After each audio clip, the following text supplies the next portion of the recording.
wabarakatuh.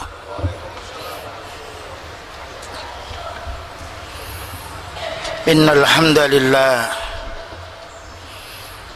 nahmaduhu wa nasta'inuhu wa nastaghfiruh wa na'udzu billahi min shururi anfusina wa sayyiati a'malina. May yahdihillahu fala mudilla lahu wa may yudlil fala hadiya lahu. Asyhadu an la ilaha illallah wahdahu la syarika lahu wa asyhadu anna Muhammadan abduhu wa rasuluh. Allahumma salli wa sallim ala nabiyyina Muhammadin wa ala alihi wa sahbihi ajma'in, amma ba'd. Ma'asyiral muslimin wal muslimat rahimani wa rahimakumullah. Alhamdulillah, kita dipertemukan lagi oleh Allah Subhanahu wa taala di tempat yang sama untuk mengkaji ayat-ayat Allah taala dan juga untuk mengkaji pula hadis Rasulullah sallallahu alaihi wasallam. Semoga kita mendapatkan tambahan ilmu, karena kita menuntut ilmu bermaksud untuk kita amalkan. Walaupun suatu saat kita belum bisa mengamalkan karena terbatas dengan kemampuan. Namun ilmu bukan hanya untuk amalan anggota badan, ilmu juga untuk amalan, yaitu hati kita semuanya. Ilmu yang kita pelajari harus kita yakini kebenarannya, yang apabila itu datangnya dari Allah Subhanahu wa taala dan Rasulnya sallallahu alaihi wasallam. Dan juga kita niat untuk mengamalkan ilmu itu. Kalau kita belum mampu, kita beristighfar.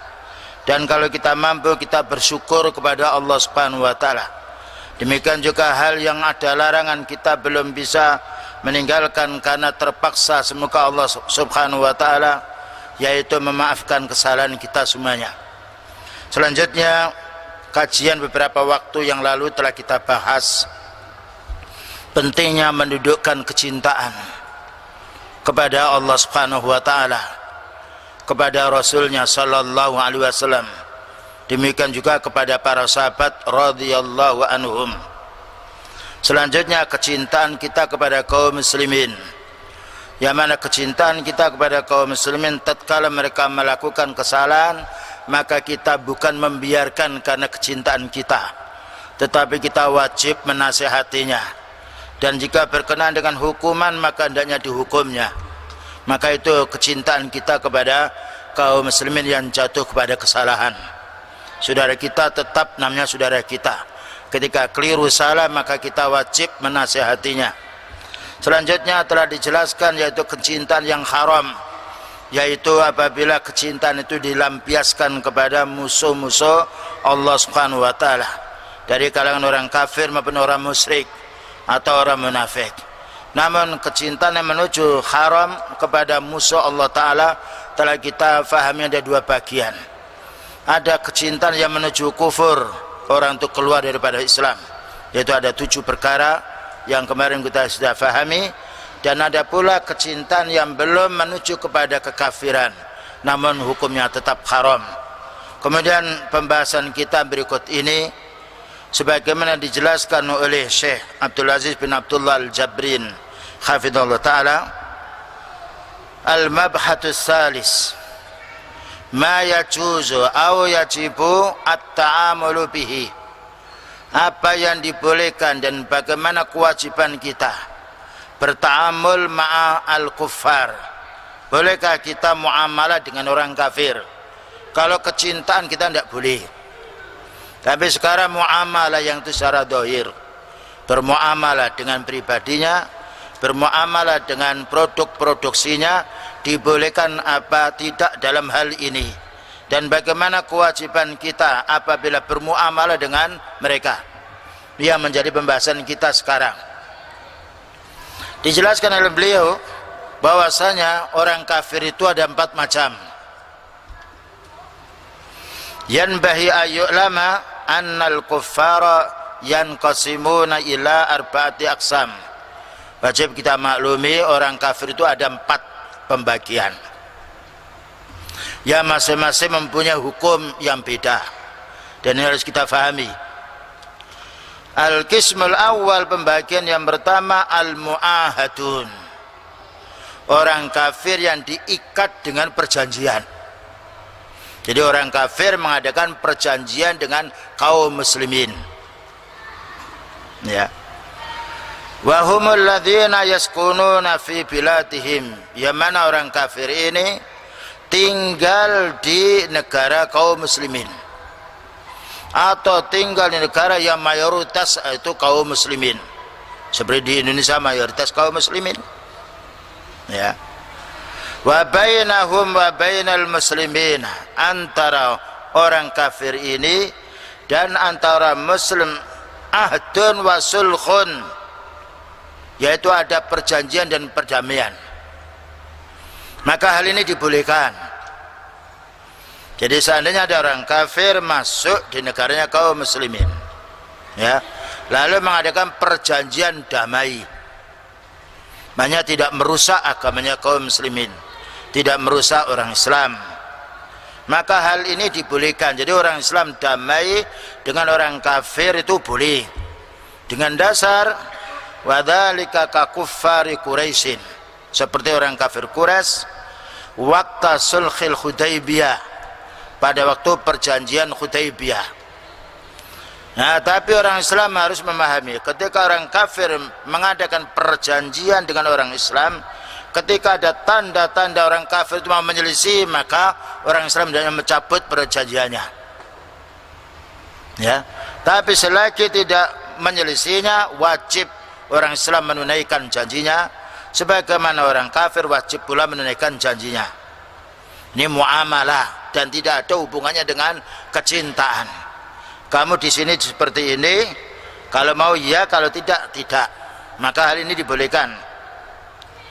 Demikian juga wa kuffaril daulatil kafirati, seperti orang kafir yang berada di negara kufur pula, fi asrina hadza, pada zaman sekarang, allati bainana wa bainal hakimil muslimin, yang mana allati bainaha, antara negara yang kafir itu dengan hakim orang muslim, alladzi yakhda'ul muslimu li sultanihi uhudun wa safaratun, yang mana ada perjanjian orang kafir dan orang Islam ini, yaitu berada dalam perwakilan negara-negara.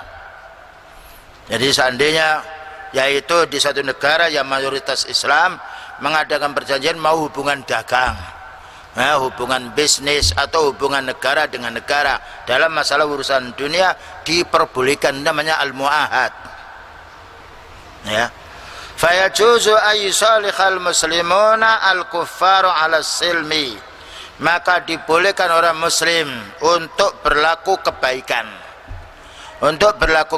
terhadap orang kafir, dengan syarat orang kafir yang diambil perjanjian ini dia mampu menjaga keselamatan kaum muslimin, dan watarkil harbi, tidak memerangi kaum muslimin.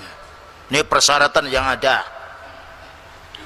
dan itu kembali kepada firman Allah Ta'ala di dalam surat Al-Anfal ayat nomor 61. Jadi bolehnya kaum muslimin yaitu mengadakan perundingan gencatan senjata atau damai, tidak boleh mengganggu si agama kaum muslimin, dan juga orang Islam tidak mengganggu mereka pula, ya, karena mereka punya hak, orang Islam punya hak, selagi orang Islam tidak dirugikan.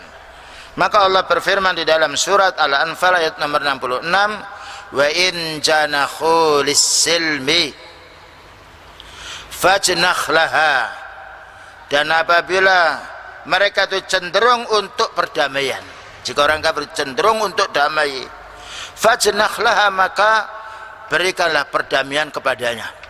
Ingat keindahan Islam, ya kawan. Orang kafir yang minta damai boleh, asal dia tidak dalam keadaan memerangi kaum muslimin. Dan ini kalimat mu'ahadah. Jadi orang kafir biasa, maka mereka minta damai, bagaimana saya tinggal di tempat ini beberapa saat karena ada kepentingan, boleh. Wa tawakkal 'ala Allah, dan bertawakallah kamu wahai orang Islam kepada Allah Ta'ala, innahu huwas samiul alim, sesungguhnya Allah Ta'ala maha mendengar lagi maha mengetahui. Dan kita dilarang membunuh orang kafir yang mu'ahad, Ya. Man qatala mu'ahadan lam yajid rihal jannah. Hadis yang sahih yang diriwayatkan oleh Ashabus Sunan.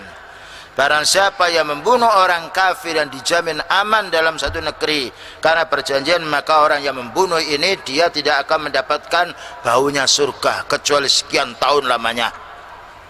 Ya, ini ada hubungan sifatnya duniawi, tidak ada urusan kecintaan pada mereka.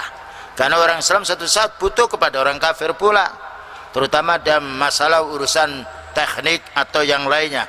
Karena Allah melebihkan orang kafir dalam sisi urusan dunia, sedangkan Allah Ta'ala melebihkan kaum muslim dalam sisi akidahnya dan amal ibadahnya. Oleh karena itu pada zaman Rasulullah Sallallahu Alaihi Wasallam ada pula orang Yahudi, ya, yang diminta bantuan oleh Nabi Sallallahu Alaihi Wasallam untuk mengantarkan juga kota Madinah, muahad, perjanjian. Ya, jadi kalau ada orang kafir yang berada di negara kaum muslimin, yang entah mereka sebagai kedutaan atau perwakilan negara, tidak boleh dibunuh dan tidak boleh diganggu walaupun orang kafir di negaranya merusak kaum muslimin. Karena orang yang berbuat kerusakan dihukum, orang yang tidak berbuat kerusakan tidak dihukum. Maukah kita dibunuh kalau ada kerabat kita yang membunuh? Tentunya tidak mau. Maka yang membunuh itu dibunuh. Maka orang tidak bersalah jangan dikit-dikit dengan kesalahan. Inilah kesalahan kita sebagian kaum muslimin awam. Jika tidak cocok, oh si fulan dibunuh oleh si fulan karena desanya, sehingga setiap orang datang dari desa itu mau dibunuhnya. Maka ini tidak ada dalam ajaran Islam, dan itu ditolak pula oleh akal yang sehat. Ya, karena orang yang salah itu yang dipermasalahkan, jangan orang tidak salah lalu dipermasalahkan karena sebab orang lain. Dan ini yang banyak terjadi di kalangan orang awam. Maka Islam menolak dalam hal ini. Ini yang pertama, ya. Jadi orang kafir mu'ahad, yaitu orang kafir yang mendapatkan perjanjian dengan kaum muslimin, tidak mengganggu di negara kaum muslimin, ya. Mereka punya hak bertempat beberapa saat dengan syarat tidak menyelisih janjinya berdasarkan surat Al-Anfal nomor 61. Yang nomor 2, macam orang kafir yang nomor 2, al-qismu tsani adz-dzimmiyun, kafir dzimmi. Kalau tadi kafir mu'ahad. Kafir dzimmi maknanya wahumul kuffar alladzina yaskununa biladal muslimin. Orang kafir tinggal di negara kaum muslimin, wasalahahumul muslimuna, dan orang Islam berbuat baik kepada mereka, tidak boleh mengganggu kepada mereka. Ala ayyat fa'u al muslimin al jizyata, dengan syarat orang kafir itu membayar pajak kepada negara kaum muslimin. Ya, jadi ada orang kafir dzimmi yang dia kufur belum masuk Islam, ingin tinggal, ya, di negara kaum muslimin dengan membayar pajak. Dan ini banyak sekali dibahas di dalam kitab fikih. Dijelaskan pula di sini al-jizyatu, pajak ini minal mal alladzi yadfa'ul kuffar, yaitu harta yang mana dibayar oleh orang kafir, alladzina yaskununa bi biladil muslimin, yang mereka itu tinggal di negara kaum muslimin ini menurut asal pajak. Jadi diperolehnya oleh kaum muslimin dari orang kafir yang tinggal sebagai upah, dia menyewa, dia bertinggal di negara kaum muslimin. Dan orang Islam kenapa menerima itu? Muqabilu himayatal muslimina lahum, karena orang Islam harus menjaga kehormatan mereka. Tapi orang kafir dzimmi ini tidak boleh menampakkan syiar-syiar agama mereka. Tuh diantaranya, nah, supaya tidak mempengaruhi kaum muslimin. Dan tidak boleh pula membuat yaitu tempat-tempat ibadah di tempat negara kaum muslim, karena mereka nyewa. Jadi tinggal di negara kaum muslim itu mereka itu menyewa. Dan tidak boleh pula menampakkan yaitu penghinaan-penghinaan kepada kaum muslimin. Jadi orang Islam yaitu menjaga hak mereka dengan syarat apabila orang kafir itu membayar pajak dia, lalu tidak menampakkan ibadahnya di tengah kaum muslimin. Kemudian juga tidak pula membangun bangunan-bangunan ibadah, jadi mereka beribadah sembunyi-sembunyi. Dan juga tidak boleh meniru orang Islam baik dalam bajunya maupun yang lainnya, supaya orang Islam tidak salah melihat bahwa itu adalah orang kafir. Maka wanita-wanitanya tidak boleh pakai kerudung. Ya, demikian juga kaum laki-lakinya kafir dhimmi tidak boleh meniru baju yang dipakai oleh kaum muslimin supaya ada perbedaan. Kalau mau seperti itu tinggal di negara kaum muslimin, kalau tidak silakan masuk Islam atau keluar.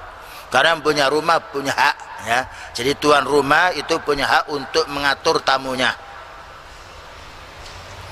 Fayajuzu samakhatu lil kafiri al-mawjudi aslan fi biladil muslimin aw fi biladin yahkumuha al-muslimun. Memang orang kafir seperti ini dibolehkan dia berada di negara kaum muslimin, ya. Siwa al-jaziratul Arab, kecuali negara Arab. Tidak boleh orang kafir bertempat tinggal di negara Arab. Karena memang ada ayat-ayat yang pengkhususannya, ya. Di negara Arab harus diusir orang-orang yang ghairul Islam, kecuali bertempat tinggal sementara untuk masalah kaum muslimin. Dan itu berdasarkan firman Allah Ta'ala di dalam surat At-Taubah ayat nomor 29. Ini semuanya kita harus memahami dalil, ya, agar kita dibantah punya dalil.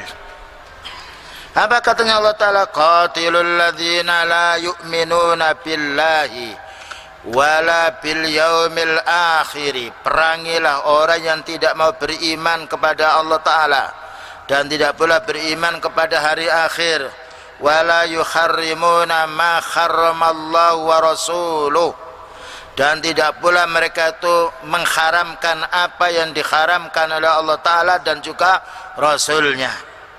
Wala yatinuna dinal haqqi, dan mereka tidak mau beragama yang benar ini. Agama yang hak adalah agama Islam. Siapa yang disuruh, yang diperangi ini? Minal ladzina utul kitabah, dari kalangan orang ahli kitab, hatta yu'tul jizyata, sehingga mereka mau membayar pajak, ya. Maka beliau diperintahkan oleh Allah Ta'ala, bahkan juga orang mukmin, perangilah orang-orang yang tidak beriman kepada Allah dan Rasulnya, dan tidak pula yang mengharamkan apa yang diharamkan oleh Allah Ta'ala. Mereka hanya mengharamkan apa menurut apa nafsunya sendiri. Dan mereka yang tidak beragama dengan agama Islam, perangilah sehingga mereka mau membayar pajak. Kalau membayar pajak tidak diperangi.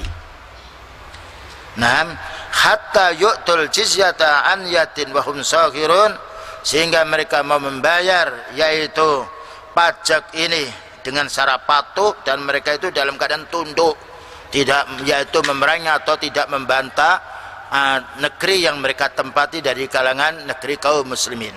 Ini pembagian yang nomor 2, ya. Maka orang kafir ini tidak boleh diganggu, tidak boleh dibunuh, tidak boleh diambil hartanya. Tapi orang kafir ini dihukumi seperti kaum muslimin, ya. Kalau orang Islam mencuri dipotong tangannya, orang kafir ini dipotong tangannya. Kalau mencuri, kalau dia berzina belum menikah, ya dicambuk, yaitu 100, diusir selama 1 tahun. Karena mereka tinggal di negeri kaum muslimin, maka dihukum dengan hukum kaum muslimin. Kalau mereka tidak mencuri, tidak boleh dipotong. Mereka tidak membunuh, tidak boleh dibunuh. Jadi mereka mendapatkan hak yang sama, hanya saja waris tidak, yani hak salam tidak, tapi hak hukuman sama, ya. Karena apabila mereka tinggal di negara kaum muslimin, ya mereka mencuri, ya kena hukuman mencuri. Sebagaimana orang Islam ketika mencuri dapat hukuman pula. Ketika mereka bebas dari pekerjaan maksiat, mereka tidak boleh diganggu. Yang nomor 3, al-qismus salis al-musta'manun, orang-orang yang dijamin aman, ya. Jadi mereka pendatang dari negara kafir, atau orang itu kafir masuk ke negara kaum muslimin, ya, baik lewat pemerintahan yang sah, yaitu mereka masuk yaitu negeri lewat paspor, ya, dan juga lewat visa. Visa itu kan izin, ya, izin masuk dan bayar. Makanya di mana-mana kita masuk ke negara kita harus bayar. Tapi kalau orang Islam masuk negara ke Saudi umroh dikatakan visa majanan, maknanya taksirnya gratis, ya, gratis. Jadi enggak diminta bayar. Tapi karena apa? Ibadah, begitu baiknya. Jadi ada haji itu tidak ada pembayaran taksir. Cuma kalau kita mengurus, mungkin orang ngopai yang mengurus. Tapi dari kedutaannya tidak ada membayar visa. Itu masuk karena itu haji. Haji itu haknya kaum muslimin, ibadah kepada Allah Ta'ala, tidak boleh diminta pajak. Bahkan juga orang yang didatangi di sana tamunya juga membantu saudara-saudaranya kaum muslimin. Itu kebaikan negeri yang mau kembali kepada sunnahnya Rasulullah Sallallahu Alaihi Wasallam. Tapi orang tidak haji, tidak umrah, ya urusan duniawi ya. Kena pajak masuk di negara orang, kena pajak sebagaimana orang lain masuk di negara kita. Wahumul ladzina mana al musta'man ini wahumul ladzina yadkhuluna biladal muslimin, maka orang-orang kafir yang masuk di negara kaum muslimin bi amanin, dijamin aman, min waliyil amri, karena diizinkan oleh waliul amri, oleh pemerintah. Aw min akhati minal muslimin, atau diizinkan oleh salah satu dari orang muslim. Memangnya ada orang muslim, yaitu dia punya perusahaan mau memanggil orang kafir, maka harus membeli visa dari negaranya. Ini bolehkan apa tidak, dan dipersyaratkan harus mentaati negara namanya min akhati minal muslimin, maka hal ini diperbolehkan dan orang itu tidak diganggu. Contohnya yaitu orang turis, nah, ya, atau pedagang sementara 1 bulan 2 bulan lalu dia pulang, itu tidak boleh diganggu karena mereka masuk ke negara ini walaupun dia kafir, dia mendapatkan izin dengan visa itu sendiri, ya. Kemudian juga lewat paspor yang resmi, dan mereka pun juga membayar, dan juga ada jaminan mereka masuk negara. Jadi orang masuk negara itu punya jaminan, kecuali orang yang haji atau umroh, itu memang tidak ada jaminan. Kalau masuk negara harus sekian punya dolar, dan itu dititipkan, ya, di mana tempat tinggalnya, berapa hari dihitung dengan duit yang ada. Ternyata mereka tinggal di negara, masuk negara itu dijamin aman, dia memenuhi persyaratan yang ada, maka tidak boleh kita ganggu walaupun mereka kafir. Taruhlah di negara mereka memerangi kaum muslimin, lalu mereka sebagian tinggal di tempat kita, kita tidak boleh mengganggunya, karena orang itu yang berbuat jahat ya dibalas kejahatan, ya. Yani man amila salihan fali nafsi wa man asaa fa 'alaiha. Orang berbuat baik ya untuk dirinya, orang berbuat jahat ya kembali hukumannya untuk orang berbuat jahat. Nah, dalilnya mana? Dalilnya di dalam ayat surat At-Taubah ayat nomor 6. Ya, bolehnya orang kafir, ya, dia masuk di negara kaum muslimin beberapa saat, entah dia minta perlindungan atau yang lainnya. Maka Allah berfirman, wa in akhadtum minal musyrikin astajaraka fa'ajirhu hatta yasma'a kalam Allah. Nah, summa ablighu ma'mana dzalika bi annahum qaumul la ya'lamun. Jika ada salah seorang musyrik, nah, salah seorang musyrik yang minta perlindungan kepadamu wahai Nabi sallallahu alaihi wasallam, maka beliau, Allah mengatakan, jika ada orang musyrik atau orang kafir yang itu adalah musuh, ya, jika minta perlindungan kepadamu wahai Nabi, berilah perlindungan, fa'ajirhu hatta yasma' kalam Allah, sehingga dia itu mendengarkan kalam Allah. Artinya ada baiknya kalau orang itu masuk di negara kaum muslim dari orang kafir, dibina, didakwai walaupun tidak dipaksa. Berapa banyak dari yaitu pekerja-pekerja orang kafir ketika membuat yaitu rel kereta api antara kota Mekah dan juga yaitu Arafah, banyak yang masuk Islam karena didakwai tapi tidak dipaksa, ya, karena dakwah itu adalah bagian daripada kegiatan kaum muslimin, namun tidak dipaksakannya karena mereka sudah masuk di negeri itu, sudah membayar. Maka Allah mengatakan fa'ajiru, berilah perlindungan hatta yasma' kalam Allah, sehingga dia mendengar kalam Allah, maknanya ayat Al-Quran maupun hadis Rasulullah SAW. Summa ablihu ma'manahu, kemudian sampaikan ke tempat yang aman, maknanya tidak boleh diganggu, ya. Maka apabila ada orang mengganggu, kewajiban pemerintah untuk menangani orang yang mengganggu, karena mereka masuk di dalam negeri itu dijamin aman. Dzalika bi annahum qaumul la ya'lamun. Kenapa mereka diberi perlindungan sementara? Karena hakikatnya mereka itu orang yang tidak tahu. Maka orang tidak tahu perlu didakwai. Namun Islam tidak boleh memaksanya. Dakwai kalau mereka mau menerima Islam, alhamdulillah, kalau tidak mengabah. Karena Allah mengatakan la ikraha fiddin. Wa hadzal amanu yu'rafu al-an maka jaminan keamanan ini dapat dikenal pada zaman sekarang, namanya taksiratud dukhul, visa masuk. Taksiratud dukhul maknanya visa masuk, ada visa keluar, ada visa masuk. Jadi izin masuk negara itu kita harus membeli, ya. Jadi namanya ada orang yang masuk ke negara lain, kita harus pergi ke imigrasi, kemudian membeli visa. Visa itu nantinya dijual oleh masing-masing kedudukan dalam satu negara. Diizinkan tidak apa fulan, makanya orang itu perlu diteliti, ya, perlu diteliti wajahnya bagaimana, wajah teroris apa tidak. Nah itu memang diteliti, dan jadi mereka tahu semuanya. Ada paspor palsu nggak bisa masuk, ya, diganti nama nggak bisa. Itu juga kebaikan dari manfaat ilmu teknologi yang bisa dimanfaatkan oleh kaum muslimin. Jadi oleh karena itu ada sebagian orang tidak boleh masuk ke luar negeri, tidak boleh masuk ke negara yang lain, karena orang punya rumah dia punya berhak. Orang punya negara itu seperti punya rumah. Allah mengatakan, ya ayyuhalladzina amanu la tadkhulu buyutan ghaira buyutikum hatta tasta'nisu wa tusallimu ala ahliha. Wahai orang beriman, jangan kamu masuk rumah yang itu bukan rumahmu, jangan masuk negara yang itu bukan negaramu, sehingga kamu minta izin dan menyampaikan salam.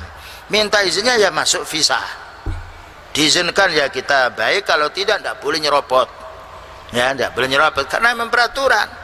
Dan kita wajib juga taat kepada walil amri, ya, karena ayat Allah mengatakan, ya ayyuhalladzina amanu atiullaha wa atiur rasula wa ulil amri minkum.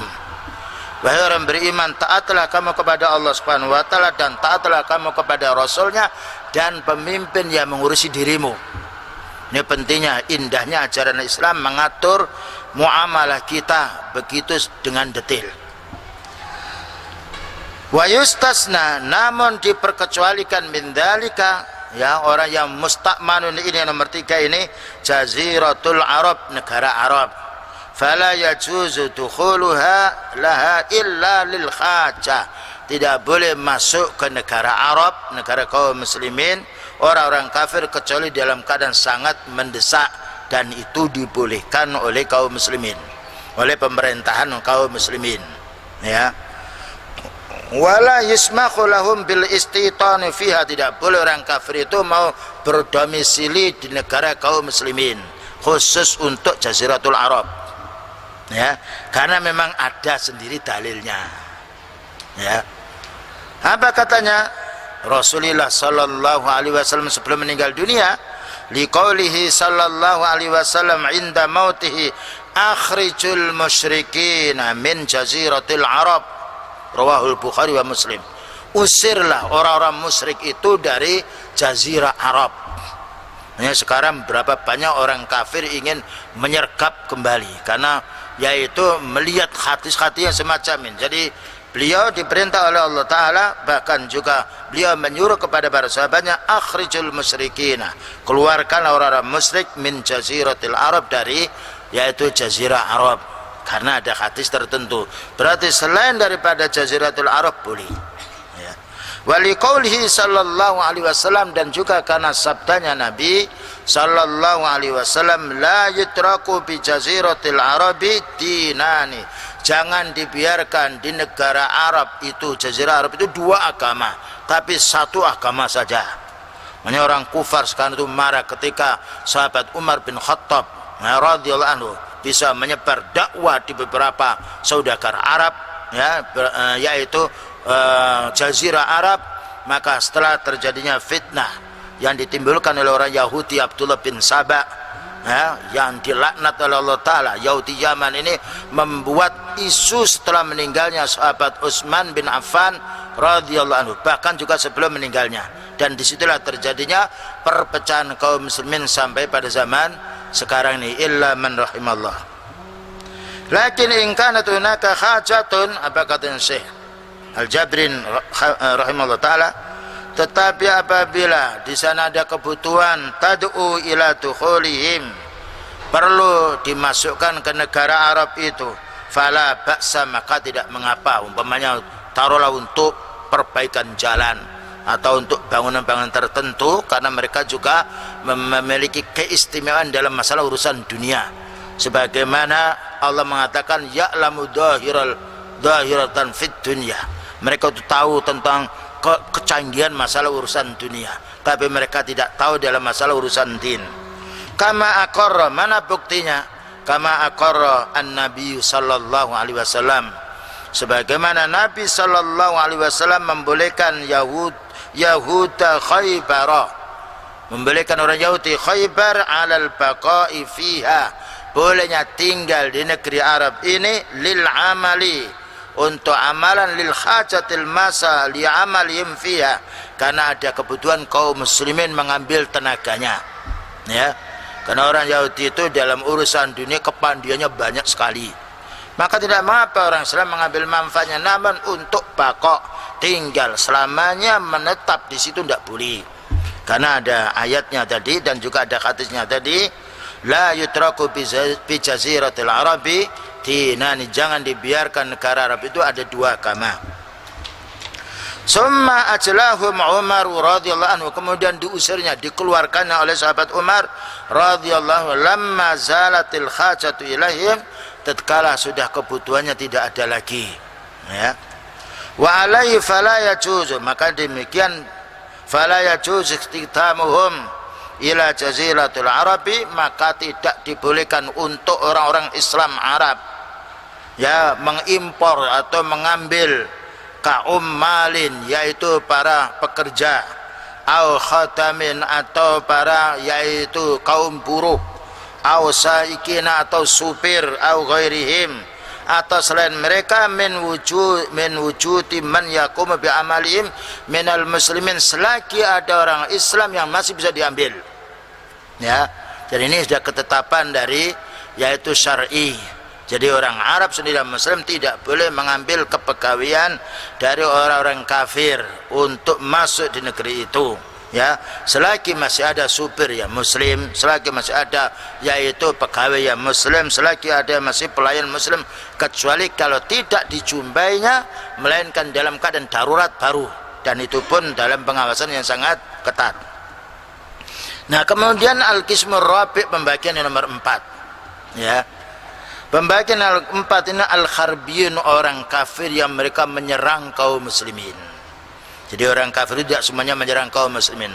Tadi mu'ahadun, kemudian dhimmiyun, kemudian juga musta'madun. Nah, ini adalah al-kuffar al-kharbiyun. Wa hum man atal asnafis salasa as-sabiqah, yaitu selain dari 3 macam tadi. Fahaulai yusra'u lil muslimina jihatuhum, maka mereka ini disyariatkan oleh Allah Ta'ala orang muslim untuk memerangi mereka, sebagaimana Allah berfirman, ya ayyuhan nabiyyu jahidil kuffara wal munafiqina waghlud alaihim wa ma'wahum jahannamu wa bi'sal masir. Wahai Nabi, perangilah mereka, ya, dan juga orang-orang munafik. Ini khusus untuk orang kafir kharbiyun yang menyerang kaum muslimin. Cuma orang kafir yang menyerang satu negeri, ya orang muslim yang menyerang di negeri itu. Tidak boleh orang Islam masuk di negeri yang lain kecuali atas izin waliul amri, karena kita masing-masing kembali kepada wilayahnya, ya. Namun satu saat, naudzubillah min dzalik, mudah-mudahan tidak terjadi. Kalau terjadi orang kafir serempak menyerang kita kaum muslimin, wajib kita melawan mereka, bismillah. Tapi kalau untuk menyerang mereka, ya mereka tidak menyerang kita, harus dengan waliul amri, ya, harus izin. Tapi kalau disergapnya kaum muslimin, bismillah, kita harus menghadapinya dengan kekuatan yang ada, dan Allah Ta'ala akan menolongnya jika kita istiqomah di atas yang hak. Wa qitalihim, dan juga wajibnya memerangi mereka bi hasabil istita', tentunya menurut kemampuan kita semuanya. Kama qala ta'ala, sebagaimana Allah berfirman di dalam surat An-Nisa ayat nomor 91. Maka Allah berfirman, fa illam ya'tazilukum, maka apabila orang kafir itu tidak membiarkan kamu, hai kaum muslimin, maknanya masih juga memerangi. Nah, wa yulqu ilaikumus salam, dan orang kafir itu tidak mengadakan damai dengan kamu. Wa yakuffu aydiyahum, dan mereka tidak pula menahan yaitu tangan-tangan mereka untuk merusak kaum muslimin. Apa katanya Allah Ta'ala, fakhuduhum, maka tawan mereka, waqtuluhum, dan bunuhlah mereka, haitsu sakiftumun, di mana kamu menjumpai mereka. Ini kalau kaum muslimin diserang oleh orang kafir, dan mudah-mudahan tidak terjadi di tempat kita. Kita mohon kepada Allah Subhanahu wa taala keamanan, ya, karena aman itu lebih indah. Makanya Nabi Ibrahim alaihissalam doa yang pertama aman dulu. Rabbi ja'al hadzal balada aminah. Ya Allah, jadikan negeri ini adalah negeri yang aman. Ya, tidak boleh kita mencari-cari musuh, ya, tidak boleh kita membangkitkan permusuhan. Maka hendaknya kita berusaha untuk bagaimana menjadi orang yang sifatnya aman, karena aman itu mudah kita untuk beribadah. Makanya beliau mengatakan la tatamannau liqa'al adui, jangan sampai kaum muslim berharap datangnya musuh, karena belum tentu dengan datang musuh kita mampu. Tapi was'alullah as-salamah, mohonlah kepada Allah Ta'ala keamanan. Fa'idha lakitumuhum, cuma kalau kamu menjumpai orang kafir menyerang, fasbiru, bersabar dan seranglah mereka. Ini yang harus kita fahami. Kemudian wa ulaikum, yang demikian itu ja'alna lakum alaihim sultana mubina, maka kami akan menjadikan untuk kaum muslimin, yaitu perlawanan atau untuk melawan mereka dengan hujjah yang nyata. Ya, ini orang kafir yang harbiyun, yang merusak kaum muslimin. Tapi kalau merusak dalam satu negeri, kita hendaknya bermuamalah dengan waliul amri, tidak boleh sendirian. Ya, jadi kalau ada kerusakan kita perlu, ya, kerjasama dengan waliul amri, karena waliul amri memiliki kekuatan, ya, yang lebih banyak daripada kita biasa. Nah, namun kalau kita tidak menjumpai mereka menyergap kita, kita atasi menurut kemampuan kita, karena kita tidak boleh membunuh diri kita. Karena ada satu khatim mengatakan, yakni ya man qatala, yani limalihi fa huwa syahidun, wa man qatala, dan barang siapa yang, wa man qutila fi mali, barang siapa yang dia dibunuh karena membela hartanya mereka miliki, atau membela jiwanya, atau membela agamanya, maka dia termasuk orang yang mati syahid. Dan mudah-mudahan yang empat ini tidak terjadi di negeri kita. Dan oleh karena itu kita mohon kepada Allah Subhanahu wa taala keamanan, dan mari kita menuntut ilmu yang sebanyak-banyaknya, ya. Dan mari kita menuntut ilmu itu dengan niat untuk mengamalkan, karena ilmu itu yang menjadi sebab orang itu akan menjadi aman, ya. Karena Syekh Shalih Fauzan mengatakan bahwa at-tafaqquh fid-din, memahami agama adalah makhraj, itu mengeluarkan kita dari semua fitnah. Jadi segala suatu fitnah itu pertamanya hanya bisa ditepis dengan ilmu. Bayangkan kita menuntut ilmu syar'i yang sebanyak-banyaknya dan berniat untuk kita amalkan. Adapun kita belum bisa mengamalkan, kita istighfar. Tapi jangan sampai kita niat menuntut ilmu hanya sekedar ingin tahu belaka, tidak boleh. Tapi ingin tahu dan juga ingin mengamalkannya. Kalau kita ingin mengamalkan belum bisa mengamalkan, kita sudah dapat pahala. Karena beliau mengatakan man hamma bi hasanatin falam ya'malha, barang siapa yang dia berkeinginan baik belum bisa mengamalkan, maka dia mendapatkan satu pahala yang sempurna. Baik, itu kaum muslimin yang dapat disampaikan, ya. Insyaallah waktu yang lain akan, yaitu kita bahas bagaimana muamalah kita dengan tiga macam orang kafir yang sudah disebutkan tadi. Dan semoga Allah Ta'ala tetap menjumpakan kita semuanya dalam waktu yang sama. Semoga Allah Subhanahu wa taala mengampuni dosa kita semuanya dan menerima amal baik kita semuanya. Wa sallallahu ala nabiyyina Muhammadin wa ala alihi washabihi wasallam. Subhanakallahumma wa bihamdika asyhadu an la ilaha illa anta astaghfiruka wa atubu ilaik. Walhamdulillahil alamin. Wassalamualaikum warahmatullahi wabarakatuh.